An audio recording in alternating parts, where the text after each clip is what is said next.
Yung bawat sagot, so merong kumbaga times 2, okay? Okay. So, sino yung ano na? Si Olivia. Si Rizel at saka si Olivia? Jenaline. Player. Ate Jenaline. Okay. Ito Rizel. Asan si Olivia?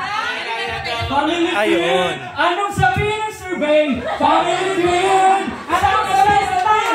Family Feud! So, ito, tanong natin madalas na kinakain ng mga Pilipino sa almusal.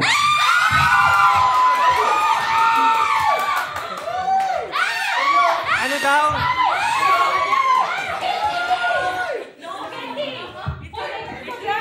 Ha? Fried rice with egg. Nandiyan ba sa ating script? Sinama. Yes! So, Pass or play? Pass or play? Pass or play? pass or play? Okay. Family Feud! Balik sa ano? Balik Anong sa sabihin ng survey? Family Feud! Next. Talo! Family Feud! Tagapalitan na. Tinapay. Tinapay daw. Bread. Wala. Tinapay! Tinapay. Hindi. Taknilok eh. Alam mo ikaw. Binireveal mo agad. So wala na yung taknilok na ano ba? Napakalikot ng kamay mo. Okay, next.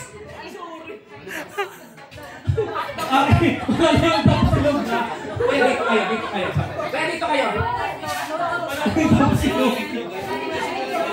Hawakan kayo yung walang magtuturo galing sa audience, walang magtuturo. 1, 2, 3. Next. Kuya Ryan. 1, 2, 3. Coffee. Okay. So, may chance ang kabilang grupo na Still. So, mag-usap-usap muna kayo dyan.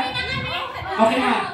So, dito kayo balik kayo sa original nyo. Jenaline, ikaw yung una, Jenaline. Ikaw ba? So, ano yung sa tingin mo? tingin mo? Ano sa tingin mo? Okay. Ano sa tingin mo? Tuyo. Tuyo. Hindi, kung sino yung leader, siya yung mag-decide. Itlog. Bakit kanina pa kayo sa itlog? Ano meron sa itlog? Kapalik pa ako kayo eh. Ano meron sa itlog? Hotdog. So, nasa sayo yung decision. Final answer. Yung final answer, kung susundin mo, or meron kang sariling sagot. 1, 2, 1. 3. Ha? Hotdog na Hotdog daw. Hotdog? Wala. So, okay, punta tayo sa ating audience. Family Feud. Anong service of business family? Ate Remy. Champurado. May Mike. Nandiyan ba sa ating? Wala. Ano ba? Corn beef daw. Corn beef. Meron! Sino nakasagot? Ano pa isa? Wala pa? May isa. O, may isa pa. Siya pa. Ate Ate Dali. Siya. Wala. Hindi kinakain ng hot cake, Ma'am Shidali. Joke lang. Ha? Lechon! Breakfast! Lechon! Wala. Sosyal. Okay, i-reveal na natin. So, ano kaya yung longganisa? Okay. Alright. Next. Okay.